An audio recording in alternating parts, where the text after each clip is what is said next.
এক আলেমের সাথে কাবা শরীফে আমার ধাক্কা লাগলো। তিনি বলেন আল্লাহ ইয়ার হামাক, আল্লাহ তোকে রহম করুক।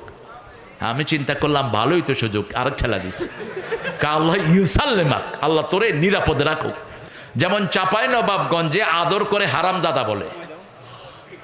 আমি বসে আছি, এক আলেম আরেক ছেলের মাথায় হাত বুলাচ্ছে আর কয় হারামজাদা ভালো আছিস? আপনি কি বললেন? কয় আদর করে কহছি, বুঝেছেন?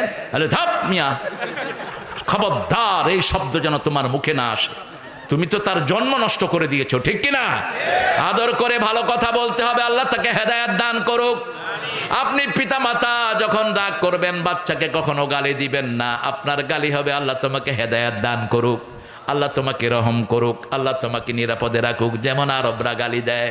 কাবা শরীফে ঢুকছি, এক আলেমের সাথে কাবা শরীফে আমার ধাক্কা লাগলো। তিনি বলেন আল্লাহ ইয়ার হামাক, আল্লাহ তোকে রহম করুক।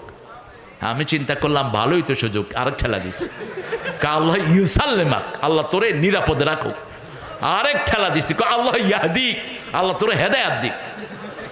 এইবার কয় আহইয়ালেমা তাদুক্কুনি, তুই আমারে ধাক্কাস কেন? আমি কইলাম ধাক্কালি দেখি তুই দোয়া করস, এই জন্য ধাক্কাই দিছি।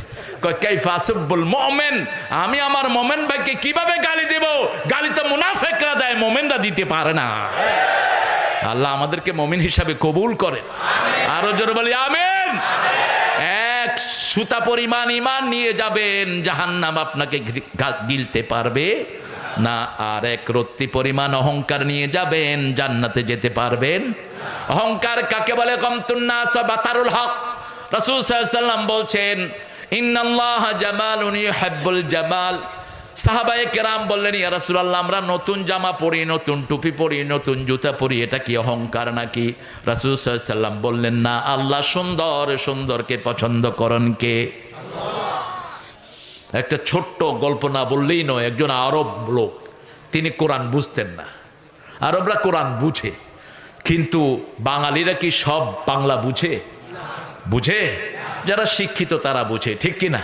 পড়তে হয় বোঝার জন্য। তো একজন অশিক্ষিত আরব, তিনি কোরআন নিয়ে বসে থাকতেন।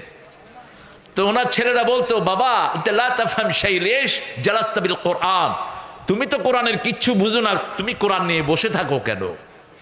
একদিন, দুই দিন ছেলেরা বলছে, তৃতীয় দিন বাপ বলল, আমার কাছে একটা খলি আছে। খলি চিনেন তো?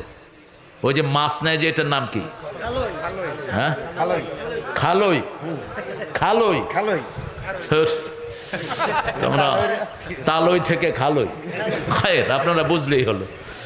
খালইর ভিতরে কয়লা ছিল, কয়লা। পিতা বললেন, বাবা এই খালইতে করে পানি নিয়ে আসো।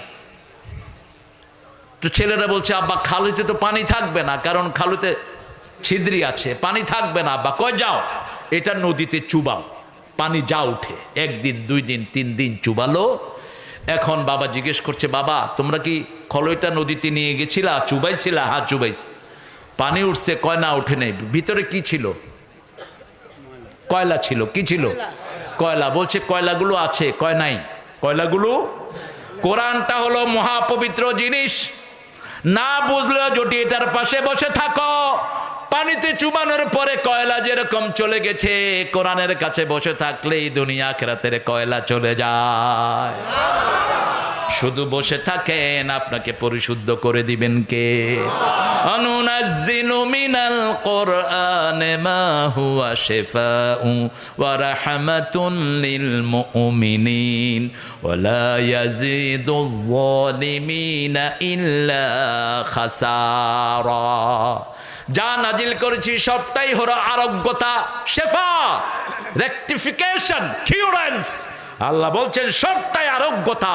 একদিকে পড়বেন, আরেকদিকে রোগ ভালো হয়ে যাবে।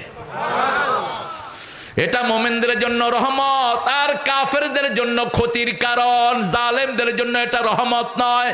জালেম যারা জুলুম করে, তাদেরকে এই কোরআন জাহান্নামে নিয়ে ছাড়বে, ঠিক কিনা? কাবা শরীফে ঢুকছি,